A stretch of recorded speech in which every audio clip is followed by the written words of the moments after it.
Kami berterima kasih. Engkau baik, Engkau sungguh baik, Engkau sangat baik. Terima kasih karena Engkau tidak pernah membiarkan kami sendiri. Terima kasih Tuhan. Terima kasih Tuhan. Kami ada saat ini semua karena rencana Tuhan. Semua karena perkenanan Tuhan. Semua karena izin Tuhan. Karena itu kami percaya malam ini hadirat Tuhan ada di tengah-tengah kami. Dan kami percaya di mana ada hadirat Yesus Kristus, di situ ada kesembuhan. Di situ ada mujizat, di situ ada kelepasan. Di situ ada kebangunan rohani, sukacita, kesembuhan, pemulihan, hidup yang kekal. Kami bersyukur, kami percaya di dalam nama Tuhan Yesus Kristus. Karena itu malam ini Tuhan, berbicaralah kepada kami, teguhkan dan meteraikan firman-Mu, sehingga kami bukan saja menjadi pendengar-pendengar firman, tapi juga pelaku-pelaku firman. Bagi kemuliaan nama Tuhan Yesus Kristus, sekarang dan sampai selama-lamanya. Haleluya. Amin. Amin. Shalom saudara. Kita bersyukur buat malam ini Tuhan berikan kepada kita. Kita baru saja melewati ulang tahun kemerdekaan ke-76. Amin.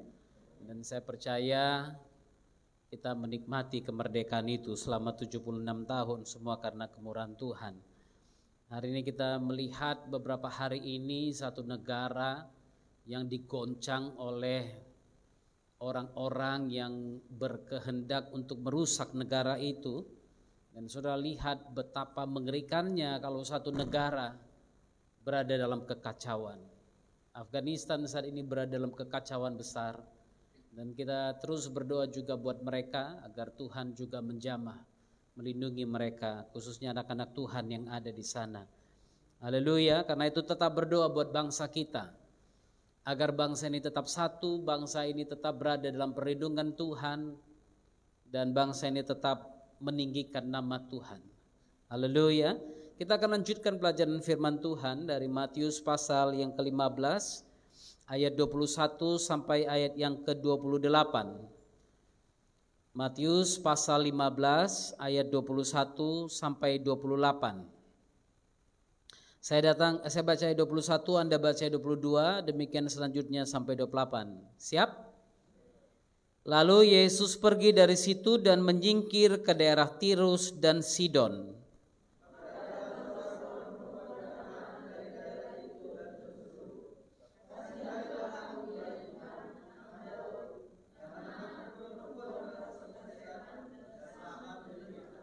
Tetapi Yesus sama sekali tidak menjawabnya.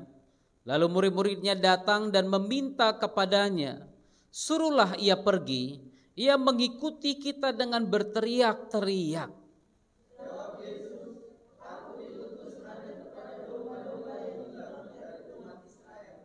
Tetapi perempuan itu mendekat dan menyembah dia sambil berkata, Tuhan, tolonglah aku.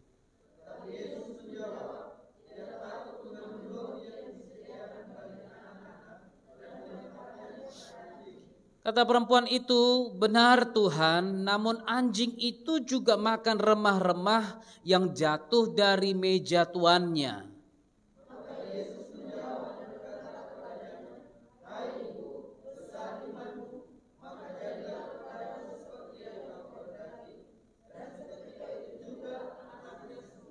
Haleluya. Saudara melihat setelah apa yang terjadi dalam perbincangan Yesus dengan para ahli Taurat dan orang-orang Farisi di pasal 15 ayat 1 sampai 20, cerita ini berlanjut lagi di mana Yesus akhirnya pergi dari situ dan dari Genesaret ya, dan dia menyingkir ke daerah Tirus dan Sidon.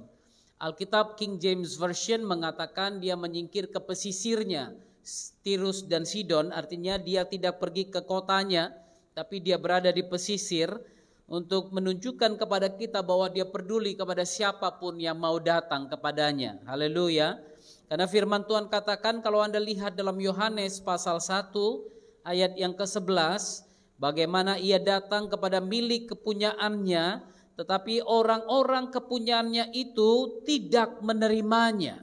Perhatikan itu di Yohanes 1 ayat yang ke-11. Ia datang kepada milik kepunyaannya, tetapi orang-orang kepunyaannya itu tidak menerimanya. Haleluya. Saudara, memang tujuan keselamatan, tujuan kedatangan Kristus yang pertama adalah menyelamatkan dunia, tapi dia memakai Israel menjadi sarananya, menjadi alatnya. Itu sebabnya saudara, Israel atau orang-orang ini merasa begitu sombong karena kasih karunia Tuhan yang dilimpahkan kepada mereka, dan sampai-sampai mereka menolak waktu lawatan Tuhan itu. Saudara, saya selalu mengingatkan, berhati-hatilah jangan sampai Anda menolak waktu lawatan Tuhan. Haleluya. Jangan sampai Anda menolak waktu Tuhan mendatangi Anda dan Anda berpikir, ini bukan kesempatan dari Tuhan. Berhati-hatilah, jangan sampai Anda menolak waktu itu. Sama seperti yang dilakukan oleh orang-orang Israel pada waktu itu. Yesus terpaksa pergi dari situ, dan perhatikan kata yang dipakai, dia menyingkir. Artinya dia dengan sengaja menjauhkan diri dari mereka karena ada penolakan yang luar biasa yang terus menerus datang kepadanya.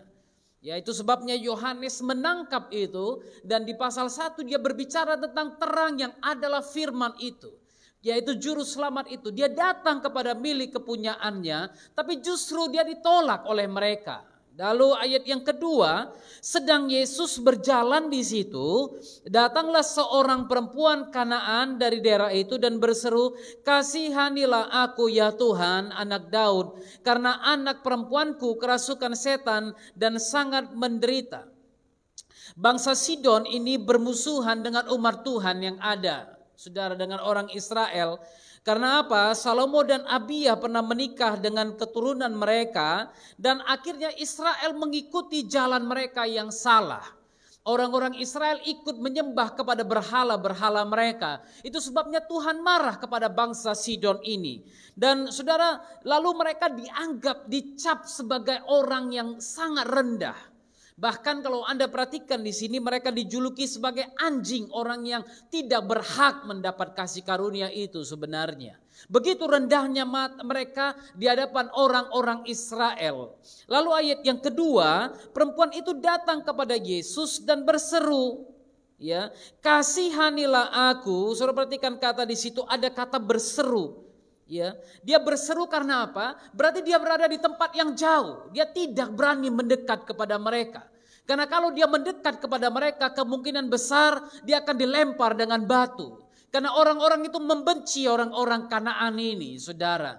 Dan itu sebabnya dia berseru dari jauh. Dia katakan, kasihanilah aku ya Tuhan, anak Daud. Perhatikan ini, begitu banyak orang-orang Israel yang tidak mengenali Mesias itu, yang tidak mengenali Kristus sebagai Mesias. Walaupun mereka melihat tanda-tanda dan mujizat-mujizat yang Tuhan lakukan, tapi mereka tetap menolak. Tapi perempuan Kanaan ini justru datang kepada Yesus dan berkata apa? Have mercy on me. Berikan belas kasihanmu kepadaku ya Tuhan, anak Daud. Haleluya. Saudara perhatikan ini, pada waktu engkau merendahkan hati, engkau datang kepada Tuhan, maka hatinya juga akan tergerak. Haleluya. Masalahnya kadang-kadang kita mau datang kepada Tuhan tapi sombong. Kita mau Tuhan lakukan mujizat tapi sombong, gak mau merendahkan diri, gak mau menanggalkan status, sombong saudara. Tapi perempuan ini, dia datang kepada Tuhan dan dia mengakui siapa dia. Dia mengakui Kristus sebagai Mesias. Lihatlah imannya ini. Perhatikan imannya ini. Haleluya. Haleluya. Saya percaya ini iman yang tidak sembarangan. Dia melihat Yesus, dia mendengar berita-berita tentang Yesus yang menyembuhkan orang, yang melepaskan orang-orang yang kerasukan setan dan melakukan berbagai mujizat-mujizat. Imannya terbangun dari apa yang didengarnya. Itu sebabnya firman Tuhan katakan iman datang dari pendengaran dan pendengaran akan firman Tuhan. Semakin engkau mendengarkan firman Tuhan, maka semakin terbangunlah iman Anda. Dan ini yang terjadi dengan wanita ini. Saudara perhatikan, tadi saya katakan bangsa Kanaan ini adalah bangsa yang terkutuk pada waktu itu. Tapi lihat juga saudara, kutukan yang dijatuhkan terhadap suatu bangsa tidak serta-merta berlaku bagi orang-orang yang tinggal di situ. Haleluya. Tidak serta-merta berlaku bagi orang-orang yang tinggal, yang hidup di daerah itu. Karena apa? Kalau orang-orang tersebut mau datang kepada Tuhan yang benar, maka kutukan itu dipatahkan, dihancurkan. Haleluya. Itu sebabnya jangan hidup dalam kutukan. Jangan pernah mengatakan, oh dulu nenek moyangku dikutuk, makanya kami jadi gini, ya kan? Oh nggak bisa jumpa kami sama yang sana, nanti langsung terjadi petir katanya kan? Waduh saudara, kita masih hidup dalam kutukan-kutukan itu dan kita masih mempercayainya. Kalau Anda berada dalam Yesus Kristus, maka kutukan itu juga dipatahkan oleh kuasa darah Yesus Kristus. Haleluya. Itu sebabnya saya katakan, walaupun Kanaan dikutuk, tapi siapapun warga Kanaan yang mau datang kepada Yahweh, kepada Jehovah itu, kepada Yeshua HaMashiach itu, kutukan itu dihapuskan. Haleluya. Itu sebabnya saudara, saya percaya kenapa Kristus tidak langsung menolak dia. Kenapa Yesus pada waktu itu tidak langsung menolak perempuan itu. Tapi Yesus sengaja mengulur dengan percakapan dan percakapan. Saya percaya apa yang Yesus lakukan adalah untuk melihat iman perempuan ini. Percayakah engkau kepadaku? Haleluya. Perhatikan apa yang dikatakan wanita ini. Dia berseru, kasihanilah aku, ya Tuhan anak Daud. Ingat saya pernah katakan, yang menggerakkan mujizat terjadi adalah belas kasih. Dan dia menjamah ini. Dia katakan kasihani aku. Dia memohon belas kasih dari Tuhan. Haleluya. Dia kata kasihani aku karena apa? Karena anakku perempuan kerasukan setan dan sangat menderita. Dia bukan minta untuk dirinya sendiri, tapi minta doa bagi anak perempuannya yang dikasihinya. Doa seorang ibu. Haleluya. Saya percaya ini doa yang luar biasa. Kenapa? Dia nggak tahan lagi lihat anaknya seperti itu. Dia nggak sanggup melihat anaknya hidup dalam penderitaan seperti itu. Kalau Anda perhatikan dalam bahasa aslinya, ini dikatakan bukan hanya kerasukan setan, tapi anak itu dikuasai iblis, dicengkeram oleh iblis. Iblis nggak beri kesempatan kepada dia untuk lepas sebentar, sekejap pun dari masalahnya. Setiap kali dia lepas, iblis mencengkeram dia lagi. Dia diberikan beban lagi. Dia mungkin saudara, ada beberapa kasus saya melihat orang-orang kerasukan setan yang kepalanya dibenturkan ke lantai, kepalanya dibenturkan ke dinding, badannya dicampak-campakkan. Begitulah kadang-kadang iblis menguasai seseorang. Penyakit yang satu lepas, penyakit yang lain datang. Penyakit yang lain sembuh, penyakit yang lain lagi datang. Penyakit silih berganti, terus berdatangan. Karena apa? Karena memang dia dikuasai oleh iblis. Dan saya percaya ibu ini sudah berusaha berobat kemana-mana. Dia sudah berusaha mencari kemana-mana. Tabib, dukun, siapapun pasti dia akan cari. Tapi pada waktu dia tidak menemukan, dia mendengar tentang satu nama. Yesus Kristus, anak Daud itu.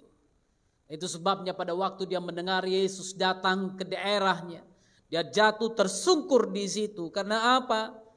Karena dia tahu hanya orang ini yang sanggup menyembuhkan anakku. Haleluya. Saya nggak tahu berapa banyak saudara yang sudah mencari kemana-mana. Mungkin kau mencari pertolongan, engkau mencari kesembuhan, engkau mencari mujizatmu. Mungkin kau udah capek. Tapi hari ini datanglah kepada Yesus. Datanglah kepada Yesus. Ayat 23. Yesus sama sekali tidak menjawabnya. Wow. Dia datang dengan tersungkur. Kalau saudara lihat dramanya di film India ini ngeri kali ini. Ngeri kali ini udah pasti. Kalau Anda lihat ini misalnya difilmkan, waduh nangisnya udah entah kemana-mana ini saudara. Dia menangis, dia tersungkur, dia udah mungkin meraung-raung di situ. Tapi ayat 23 Matius bisa mencatat, tetapi Yesus sama sekali tidak menjawabnya. Yesus enggak menghiraukan dia. Yesus cuek. Yesus jalan aja. Murid-muridnya datang dan meminta kepadanya. Saya yakin kenapa Yesus cuek. Salah satunya dia mau lihat respon murid-muridnya bagaimana. Dan memang akhirnya Matius menemukan itu. Saudara, kalau Anda menulis, Anda pasti ingat hal-hal penting dari apa yang terjadi dalam hidup Anda.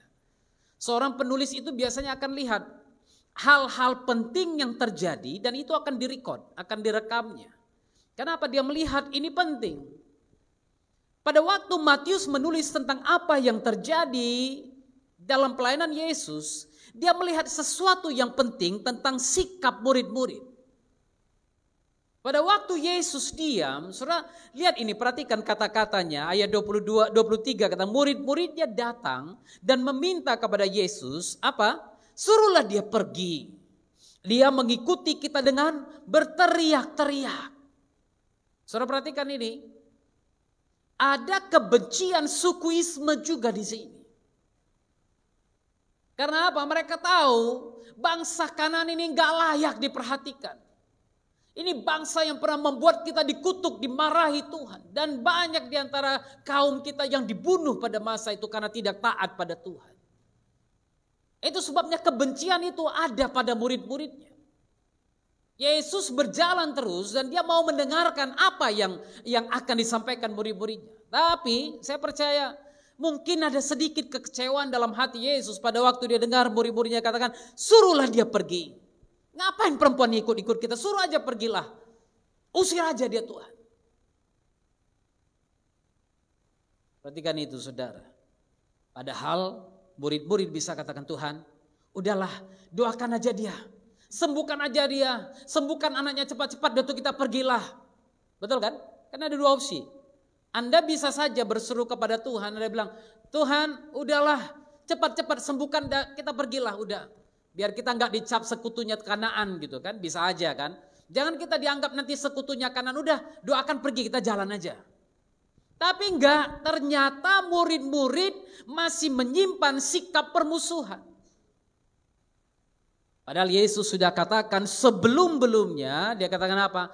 Dalam doa Bapa kami, ampunilah kami seperti kami mengampuni orang yang bersalah kepada kami. Ampuni kami seperti kami mengampuni orang bersalah kepada kami. Kanaan ini bersalah kepada kami. Tapi Tuhan bilang, kami harus ampuni dia. Engkau harus ampuni dia. Dia bersalah pun kepadamu, engkau yang harus mengampuni dia. Walaupun dia enggak datang minta maaf kepadamu, minta ampun padamu, engkau harus ampuni dia. Ini Yesus memberikan contoh yang terbuka di hadapannya. Dan Yesus katakan apa? Kalau saya coba menarasikan apa yang terjadi pada masa itu, saya berpikir mungkin Yesus Petrus, macam mana menurutmu ini Petrus? Atau mungkin dia duduk, dia berdiri sambil jalan, dia bertanya, murid-muridku bagaimana kira-kira apa yang kita buat? Suruh aja pergi. Ngapain ini bangsa terkutuk ini, gak usah lagi. Saudara, hati-hati dengan sikap Anda. Hati-hati dengan cara pikir dan hati Anda. Haleluya. Kalau Anda menganggap orang lain musuh Anda terus-menerus, maka kasih tidak ada di dalam dirimu. Kristus tidak mungkin ada dalam dirimu. Haleluya. Itu sebabnya saya percaya Yesus diam. Karena apa? Pertama, dia ingin melihat respon murid-muridnya. Tapi respon murid-muridnya mengecewakan. Yesus berseru kepada perempuan itu, aku diutus hanya kepada domba-domba yang hilang dari umat Israel. Kenapa? Yesus pernah mengutus beberapa orang murid-muridnya untuk pergi melayani. Lalu dia bilang apa? Jangan pergi kepada orang-orang lain. Cukup pergi kepada orang-orang domba-domba yang terhilang dari antara orang Israel. Yesus mengucapkan itu lagi karena apa? Karena dia pernah katakan itu kepada murid-muridnya. Dan hari ini dia coba mengatakan itu supaya mereka teringat, oh memang guru pernah katakan ini. Oh betul, ternyata guru ini konsekuen. Kami jangan pergi kepada orang lain, guru pun gak boleh melayani orang lain. Kan gitu kira-kira kan. Lalu saya percaya mereka melihat ini dan saya gak tahu bagaimana respon ibu itu pada waktu itu. Kalau Anda yang hadir di situ, mungkin Anda akan mundur pelan-pelan dan lari meninggalkan Yesus. Betul kan? Seringkali orang yang mau datang kepada Yesus, dia datang hanya untuk mencari mujizat. Pada waktu dia datang di hari pertama, dia nggak lihat mujizat. Hari kedua dia nggak lihat mujizat. Di hari pertama dia sudah mulai mundur. Dia sudah katakan, nggak ada itu. Bohong itu. Hari kedua dia datang nggak ada mujizat. Dia tinggalkan Tuhan. Tapi wanita ini berbeda. Wanita ini berbeda. Walaupun Yesus katakan, aku diutus hanya kepada domba-domba yang hilang dari umat Israel. Tapi perhatikan ayat 25. Tetapi perempuan itu mendekat. Dia melihat peluang baik. Haleluya. Dia melihat ada peluang baik. Tadi Tuhan diam. Tapi sekarang Tuhan berbicara. Haleluya. Saudara, kalau Tuhan diam, Anda jangan diam. Haleluya. Saya ulangi sekali lagi. Kalau engkau merasa Tuhan kok diam, Anda jangan diam. Haleluya. Terus berseru kepadanya. Terus panggil namanya. Terus berdoa kepadanya. Jangan pernah diam. Haleluya. Sampai dia bilang, haleluya. Kalau engkau dengar Tuhan bilang, engkau harus sudah melompat-lompat. Karena apa? Tuhan mulai mau berbicara. Amin. Haleluya. Kalau dia baru bilang, berarti apa? Dia sedang bersiap-siap untuk berbicara. Tunggu. Tunggu instruksi selanjutnya. Jangan pergi. Kebanyakan kita, pada waktu Tuhan diam, kita langsung pergi meninggalkan dia. Banyak orang pada waktu dia merasa Tuhan diam, mereka langsung pergi meninggalkan Yesus. Mereka langsung menjual Yesus. Mereka meninggalkan imannya dan pergi kepada yang lain. Mereka tidak berseru kepada dia. Haleluya. Yesus katakan perumpamaan-perumpamaan. Seorang perempuan yang datang mencari hakim yang tidak adil. Lalu kemudian dia bolak-balik datang kepada hakim itu. Sampai akhirnya hakim itu sendiri katakan, kalau aku nggak jawab perempuan janda miskin ini, mungkin orang lain akan mengabaikan aku. Tapi aku nggak akan bisa terus diganggu. Dan akhirnya Yesus katakan, demikian juga Bapamu yang di surga. Kalau engkau terus datang mencari dia, maka dia akan mendengarkan engkau. Haleluya. Saya bersyukur perempuan ini, firman Tuhan. Perhatikan ini, Matius mencatat di ayat 25 itu. Perempuan itu mendekat. Dia lolos tes egonya. Ya kan? Dia lolos tes ego, saudara. Anda mungkin berpikir, kok Tuhan ngetes-ngetes? 1 Petrus pasal 1 ayat 6-7. 1 Petrus pasal 1 ayat 6-7. Ada yang ingat apa itu? Gak ada. Nah, ICT? Gak ada ya. Yang ingatnya hari Senin masak ikan sambal sama tauco. Hari Selasa, kalau Yarni itu aja yang dia ingat. 1 Petrus pasal 1 ayat 6-7. Bergembiralah akan hal itu, sekalipun sekarang ini kamu seketika harus berduka cita oleh berbagai-bagai pencobaan. Maksud semuanya itu ialah untuk apa? Membuktikan kemurnian hatimu, imanmu, yang jauh lebih tinggi nilainya daripada emas yang fana, yang diuji kemurniannya dengan api, sehingga kamu memperoleh puji-pujian dan kemuliaan dan kehormatan pada hari Yesus Kristus menyatakan dirinya. Haleluya. Saudara perhatikan ini. Maksud semuanya itu apa? Agar untuk membuktikan kemurnian imanmu. Amin. Iman itu harus dibuktikan dengan apa? Ujian. Amin. Kalau Anda tidak pernah ikut ujian, Anda tidak akan pernah naik kelas. Demikian juga dalam iman. Kalau imanmu tidak pernah diuji, Anda tidak pernah naik kelas. Dulu saya diuji dengan kebutuhan 100.000. Gak ada uang Tuhan untuk makanan, Tuhan kasih. Lewat ujian 100.000, naik ujian 1 juta. Ya kan? Tuhan kami butuh ini Tuhan, kami butuh 1 juta untuk bayar tagihan. Listrik belum bayar, air belum bayar, Tuhan kasih lolos ujian 1 juta. Naik mungkin ujian 10 juta. Ya kan? Saudara lihat, iman yang bertumbuh pasti akan naik bertahap. Demikian juga kehidupan Anda, kebutuhan Anda pasti terus meningkat. Kebutuhan anak-anak dan kebutuhan lain pasti terus meningkat.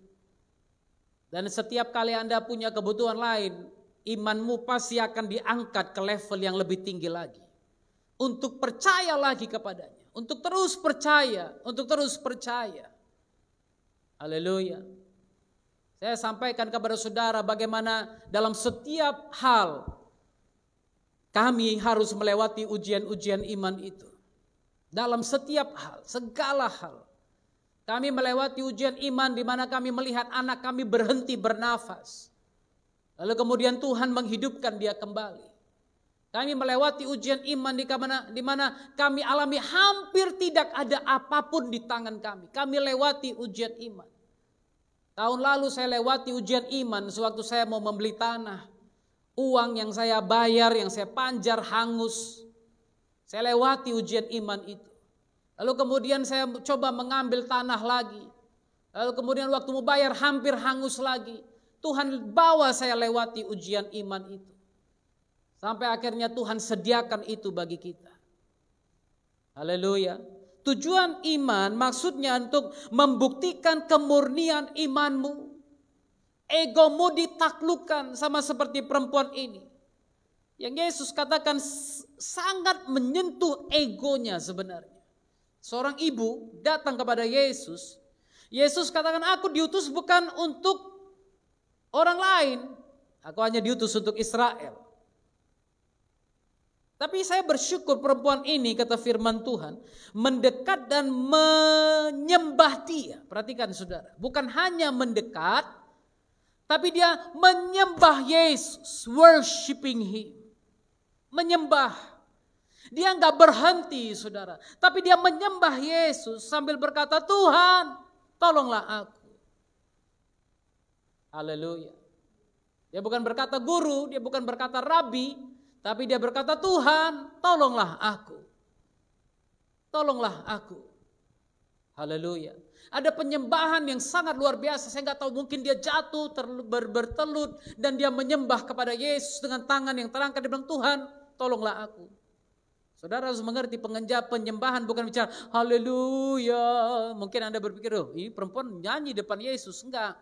Anda yang udah mungkin salah mengerti tentang penyembahan. Penyembahan berbicara di mana engkau datang tersungkur di hadapannya dan engkau katakan, Tuhan tolong aku. Yesus engkau Raja. Yesus engkaulah Tuhan semesta alam. Dan aku datang kepadamu. Itulah penyembahan yang sebenarnya.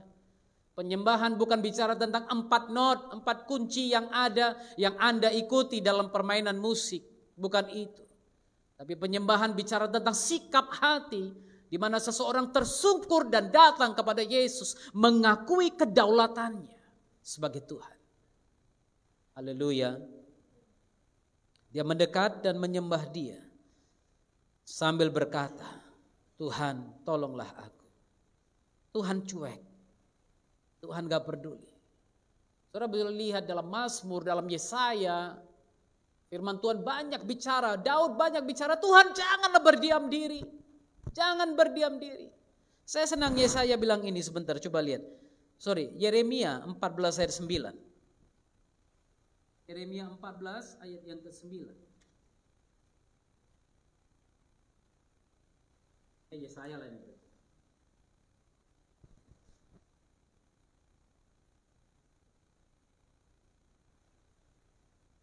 Oh iya, ini Yeremia. Mengapakah engkau seperti orang yang bingung?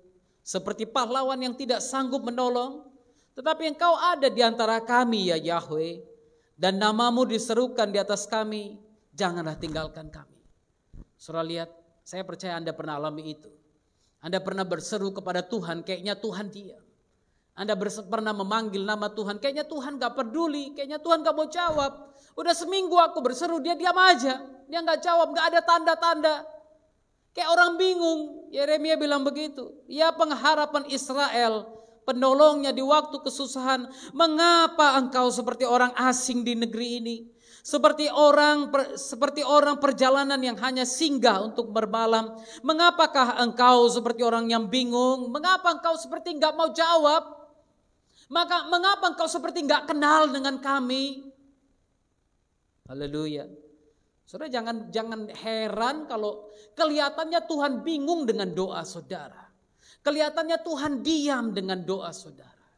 Tuhan bukan diam. Tuhan bukan diam. Dia sedang melihat keteguhan hatimu. Haleluya. Maukah anakku ini percaya padaku? Maukah anakku ini datang padaku? Maukah anakku ini bersabar? Karena jawaban Tuhan ada 3, saudara. Saya selalu katakan. Tuhan gak harus selalu jawab ya kepada Anda. Karena Anda bukan Tuhan. Kalau semua jawaban Anda adalah ya, berarti Anda Tuhan. Iya kan? Semua yang Anda minta harus ya Tuhan, ya Tuhan, ya Tuhan, ya Bu, ya aku sediakan. Ya berarti Anda Tuhannya. Kadang-kadang dia harus bilang tidak. Ini gak cocok untukmu. Keputusan ini gak baik bagimu. Yang kau ambil ini tidak boleh untukmu. Kadang-kadang Tuhan bilang apa? Wait, tunggu. Belum saatnya. Ya Tuhan, kasihlah aku Pajero baru Tuhan. Tunggu Tuhan. Belum. Pakai yang bekas-bekas saya dulu. Nah, yang mobil standar aja, mobil 1 juta umat aja dulu pakai. Nanti dulu. Kalau belum sanggup udah pakai sepeda motor lu. Kalau enggak udah aku kasih mobil, di mana kau parkir? Iya Tuhan, masuk pun enggak bisa, gangnya kecil kali. Minta Pajero kan besar kali, Tuhan bilang. Iya kan? Tunggu dulu, nanti sabar. Itu jawaban Tuhan. Haleluya. Maka saya percaya wanita ini mendengar jawaban Yesus. Itu membuat dia semakin mendekat kepada Yesus. Dia mendekat kepada Yesus, menyembah dia sambil berkata, Tuhan, tolong aku. Tapi ayat 26 Yesus jawab lagi. Dan Yesus bilang apa? Tidak patut mengambil roti yang disediakan bagi anak-anak dan melemparkannya kepada anjing. Wah, nggak patut, nggak boleh.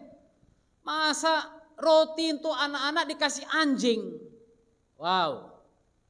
Kalau Anda ada di situ, bagaimana respon Anda? Suka-sukamu aja bicara, terserahmu aja lah. Ya kan? Marah enggak? Dibilang anjing loh. Kau pikir hebat kali kau, cuma kau yang ada. Ya, cuma dia yang ada memang. Coba lihat saudara, ego tersentil dikit, kadang kita langsung reaktif. Iya kan? Sedikit orang bicara belum tentu ditujukan pada Anda, langsung Anda reaktif. Perempuan ini Yesus bilang gak baik mengambil roti yang disediakan untuk anak dan berikan kepada anjing. Kau anggapnya aku anjing? Sadis kan? Ngeri saudara. Anjing binatang yang haram saudara. Bagi orang Israel anjing itu binatang yang haram, yang tidak kudus. Pengertian haram bagi orang Israel Yahudi nggak sama dengan haram di kalangan orang-orang lain. Tapi artinya apa? Tidak kudus. Tidak kudus. Berarti nggak boleh mengambil sesuatu berikan kepada yang tidak kudus. Jadi perempuan ini dianggap tidak kudus. Nggak layak sebenarnya. Tapi saudara perhatikan. Saya senang ini Mother Teresa pernah bilang begini.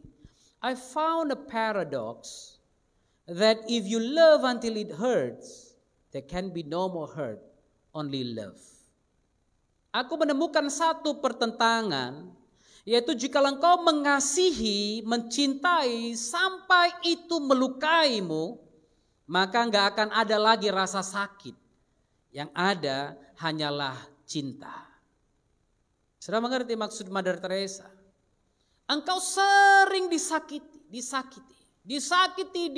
dihina orang, dicaci maki orang, tapi engkau balas dengan kasih, balas dengan kasih.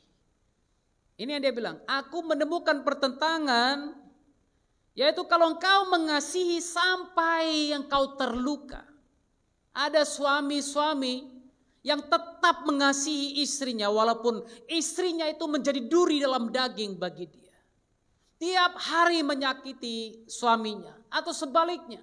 Ada istri-istri yang sanggup terus menerima suaminya. Walaupun suaminya itu menjadi duri dalam daging tiap hari. Tiap pulang dipukul, tiap pulang ditendang, waduh. Tapi dia tetap melayani suaminya. Dia tetap memberikan yang terbaik. Dia tetap mengasihi suaminya. Dia tetap menghormati suaminya. Ini yang Mother Teresa maksud. Maka engkau gak akan menemukan luka lagi. Gak akan ada luka lagi. Karena gak ada tempat lagi untuk sakit hati. Gak ada tempat lagi untuk terluka. Saya percaya wanita ini sudah seperti itu.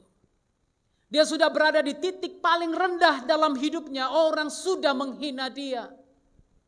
Kami berkali-kali berjumpa dengan orang-orang yang ibu-ibu membawa anaknya yang kerasukan, kami doakan. Kami ingat sekali setiap kali anak-anak kerasukan yang datang mamanya bukan bapaknya. Kenapa? Bapak malu. Bapaknya malu. Gak pernah muncul. Sampai anaknya dipulihkan baru bapaknya nampak. Ibu yang berjuang. Saya ingat ada satu anak kemarin baru meninggal ya. Tapi sebelumnya pernah datang, kami doakan. Dan waktu itu dia kerasukan setan parah, saudara, berbulan-bulan. Ibunya dengan setia membawa dia. Saya di Afrika pernah mendoakan orang kerasukan setan. Ibunya setia membawa dia. Saya percaya ibu ini mengalami luka yang sangat dalam. Mungkin kemana dia pergi orang menghina dia. Mungkin pada waktu dia bawa anak ini berobat, orang menyakiti hati dia. Udahlah, jangan lagi anakmu dibawa di depan kami. Mungkin tetangga-tetangganya pun sudah berusaha mengusir mereka dari rumah mereka. Sampai-sampai gak ada lagi alasan untuk sakit hati. Gak ada lagi alasan untuk terluka. Yang ada hanya tolonglah, belas kasihmulah pada kami, tolonglah, jangan usir kami. Saudara pernah bayangkan berjumpa dengan orang begitu? Gak ada lagi sakit hati. Yang ada hanya kerendahan hati, permohonan, kasih, cinta yang terus diberikan agar apa? Anaknya ini sembuh. Yang penting anakku ini sembuh. Yang penting buah hatiku ini sembuh. Yang penting anak yang kukasihi ini sembuh. Apapun orang boleh buat terhadapku, tapi bagiku yang penting orang yang kucintai ini sembuh.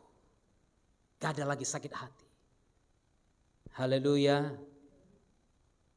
Belajarlah mengasihi walaupun Anda disakiti terus. Haleluya. Gak gampang bagi Mother Teresa untuk berjuang di India pada masa itu dengan orang-orang yang hidup dengan berbagai kasta, level, dan sebagainya. Gak gampang mengambil orang-orang lepra, kusta, merawat dengan tangannya sendiri.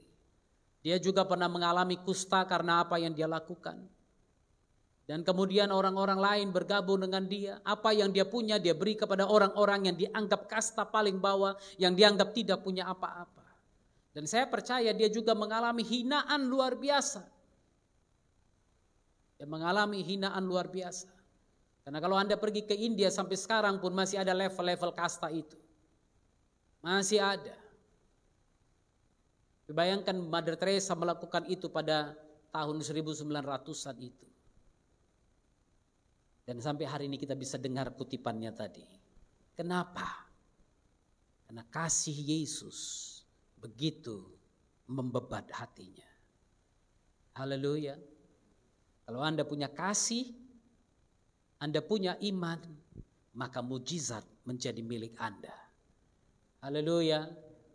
Karena belas kasih akan menggerakkan hati Tuhan agar mujizatmu terjadi.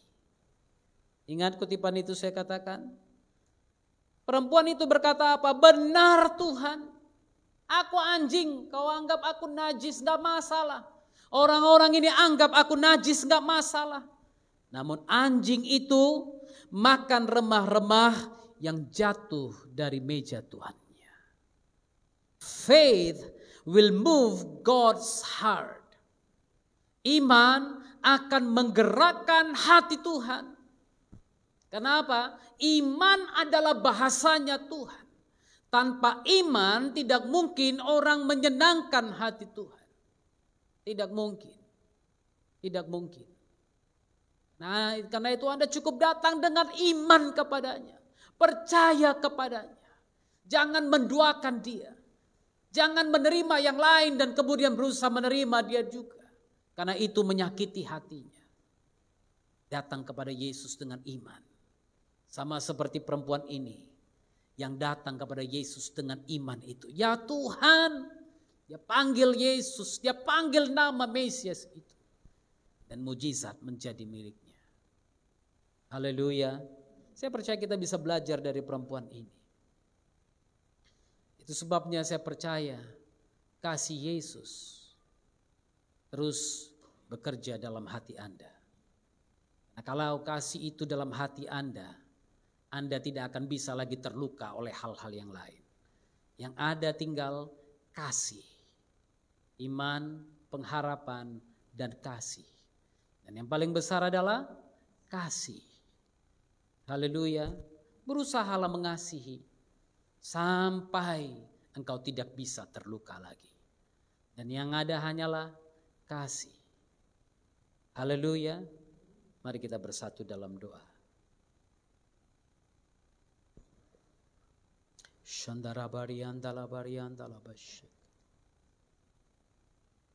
Oh haleluya.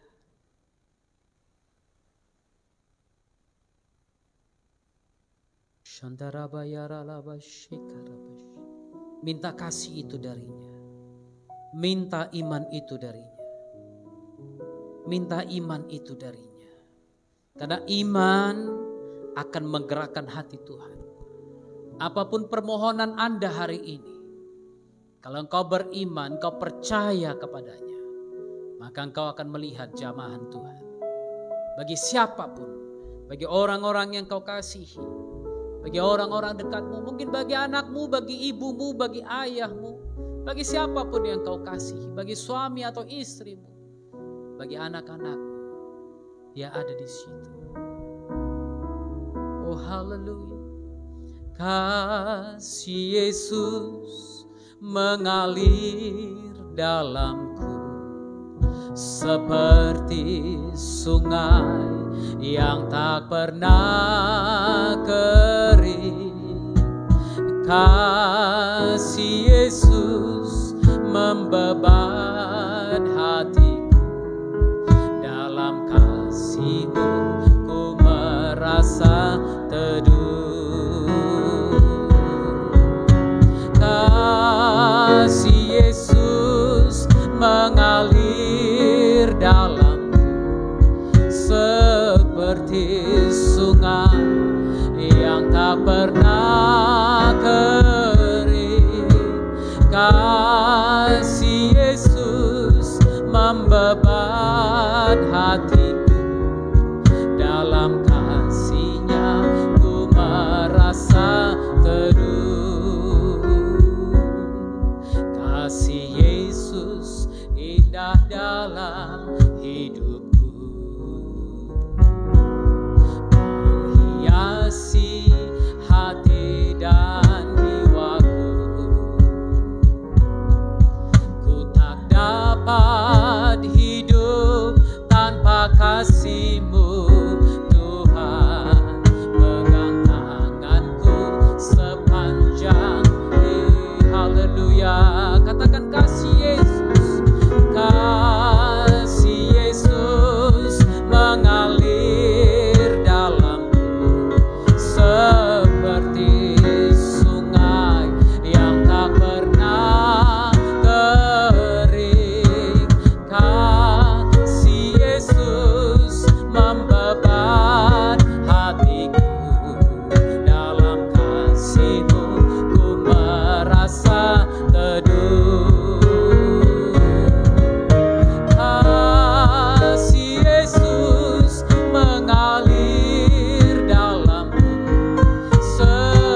itu mengalir dalam diri. Lepaskan pengampunan. Mungkin hari ini egomu tertantang. Mungkin hari ini egomu disentil oleh orang lain. Mampukah engkau mengasihi? Mampukah engkau mengampuni? Mampukah engkau melupakan itu? Datang pada Yesus. Tetap datang pada Yesus. Kalau boleh mendekatlah kepadanya. Jangan menjauh. Jangan menjauh. Karena kalau engkau menjauh, engkau justru akan menjauh dari kasih karunia-Nya. Perhatikan perempuan Sirofenesia ini. Yang berasal dari Sidon. Dari bangsa yang dianggap terkutuk. Tapi pada waktu dia mau datang kepada Yesus, kutuk itu terlepas. Kalau engkau mau datang pada Yesus, maka kutuk yang ada padamu, pada keluargamu, pada bangsamu terlepas di dalam nama Yesus. Karena setiap orang yang datang padanya, dia tidak akan pernah menolak orang itu. Sekalipun kau berpikir engkau tidak layak, kalau kau mau mendekat padanya, kalau kau mau menyembah dia, maka mujizat menjadi milikmu. Datang padanya, saudara. Jangan menjauh, tapi mendekatlah padanya. Datanglah pada Yesus, sumber kasih itu. Karena kalau engkau tidak mendekat pada sumber kasih itu, engkau tidak akan pernah memiliki kasih.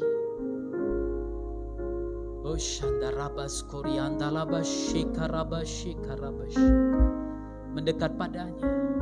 Panggil dia Yesus, anak Daud. Tuhan, ini aku datang padamu. Ini aku berseru padamu. Aku butuh kasih itu. Aku butuh kasih itu. Sehingga aku tidak terluka lagi dan aku tidak bisa terluka lagi. Karena yang tinggal padaku adalah kasih. Aku minta kasih itu, Tuhan. Mengalir dalam diriku. Mengalirlah Tuhan. Kasih Yesus indah dalam hidupku. Menghiasi hati dan jiwaku. Ku tak dapat hidup tanpa kasih. Hidup tanpa kasih-Mu, Tuhan. Pegang tanganku sepanjang jalanku. Sekali lagi katakan, kasih Yesus mengalir indah dalam hidupku, menghiasi hati dan jiwa. Kalau kasih itu ada dalam dirimu, maka kasih itu akan menghiasi hatimu, menghiasi jiwa. Engkau tidak butuh perhiasan-perhiasan mahal, karena kasih akan membuat engkau hidup. Pegang tanganku sepanjang jalanku. Katakan, kasih Yesus, kasih Yesus mengalir dalamku seperti sungai yang tak pernah kering. Kasih Yesus membeban hatiku. Dalam kasih-Mu ku merasa teduh. Kasih Yesus mengalir dalamku seperti sungai yang tak pernah kering. Kasih Yesus membeban hatiku. Dalam kasih-Mu ku merasa teduh. Dalam kasih-Mu ku merasa teduh. Dalam kasih-Mu ku merasa teduh. Saya nggak tahu engkau mencari kasih kemana. Mungkin engkau dulu tidak menemukan kasih di ayahmu. Mungkin Anda tidak menemukan kasih di ibumu. Sehingga engkau coba mencari kasih, engkau coba mencari cinta di mana-mana. Tapi percayalah, kalau engkau tidak datang kepada Yesus, engkau tidak akan pernah menemukan cinta sejati. Engkau tidak akan pernah menemukan kasih yang sejati itu. Karena kasih sejati hanya ada dalam Yesus. Datang padanya. Haleluya. Shandarabayara labasuka. Shandanama yora kabash. Haleluya. Haleluya. Haleluya. Berseru pada Yesus. Shandanama yara labasura basyik. Kasihani kami Tuhan. Kasihani aku Tuhan. Berserulah kepadanya. Kalau engkau masih menjauh, mendekatlah kepadanya. Karena dia akan terima engkau apa adanya. Dia akan terima engkau apa adanya. Urabas shandarabas kuryama labas. Rabayara labayara namasu. Shandanama yara labasu. Shandanama yara namase. Haleluya.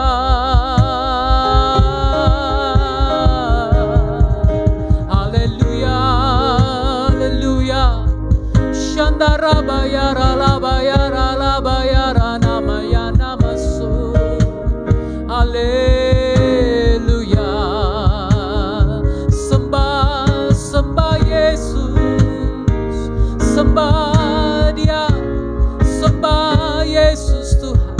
Shekarabayara labayara labas.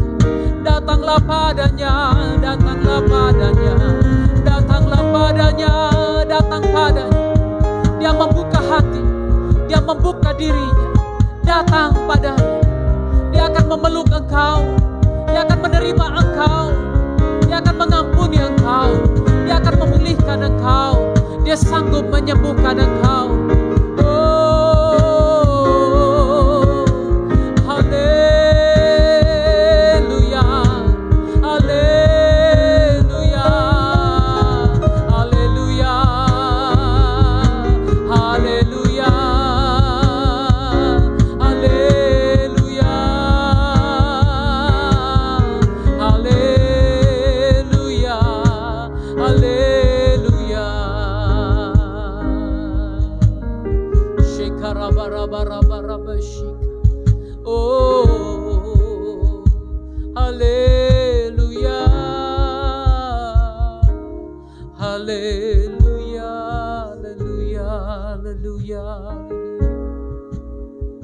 Tidak seorang pun yang mau datang padanya akan ditolak olehnya. Tidak seorang pun. Karena itu datanglah pada Yesus. Mungkin kau sudah capek mencari kemana-mana. Datanglah pada Yesus. Serahkan hidupmu padanya. Maka engkau akan melihat Dia menolong engkau. Oh haleluya. Shandarabayara labas koryandarabash. Haleluya, haleluya. Shandarabayara labas. Orabarabayara labas oranamashi. Serahkanlah hidupmu padanya. Serahkanlah seluruh persoalanmu,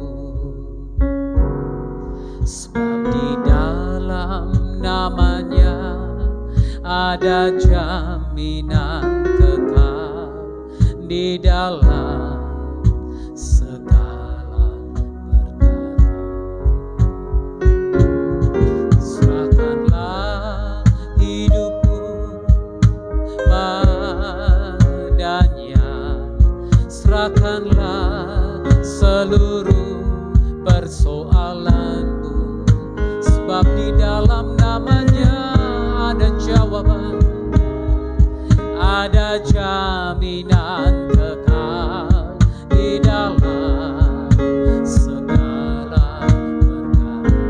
berseru pada Yesus, berseru pada Yesus, berserah pada Yesus. Percayalah Dia sanggup menolongmu. Berseru pada Yesus, berserah pada Yesus. Dia akan memberi kedamaian abadi. Berseru pada Yesus, berserah pada Yesus. Percayalah Dia sanggup menolongmu. Berseru pada Yesus, berserah pada Yesus.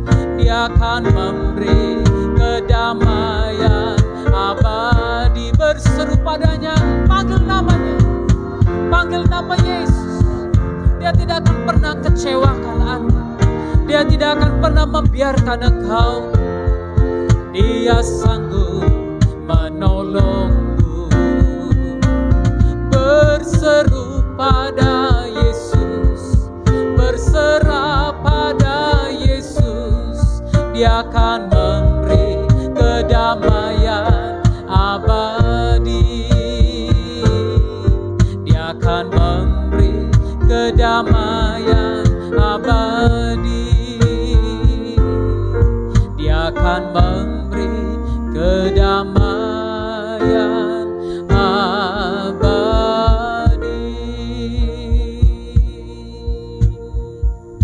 Haleluya. Kalau engkau datang padanya, Dia tidak akan pernah mengecewakan engkau. Dia tidak akan pernah membiarkan engkau sendiri. Karena Dia Tuhan yang maha adil. Dia Tuhan yang benar. Dia Yahweh Sidkenu, artinya Tuhan kebenaranku. Ya Yahweh Shalom, artinya Tuhan sumber damai sejahtera bagiku. Dia tidak akan biarkan hatimu hancur. Dia akan menjaga hatimu agar damai itu tetap ada padamu. Jangan takut, jangan takut, jangan takut. Berseru padanya. Seperti perempuan Kanaan itu yang berseru padanya. Walaupun kelihatannya Tuhan diam, kelihatannya Tuhan belum menjawab engkau. Jangan menyerah. Jangan diam. Biarkan Tuhan diam. Tapi engkau terus berseru padanya. Biarkan Tuhan berdiam, tapi engkau jangan pernah diam. Engkau berseru padanya. Panggil Dia. Yesus anak Daud, kasihanilah aku. Dan percayalah, mujizatmu pasti terjadi. Karena Dia Tuhan yang tidak bisa diam melihat orang yang hancur hati. Dia Tuhan yang tidak bisa diam melihat orang yang hatinya terpecah, tersakiti. Dia pasti akan menjawab doamu. Haleluya.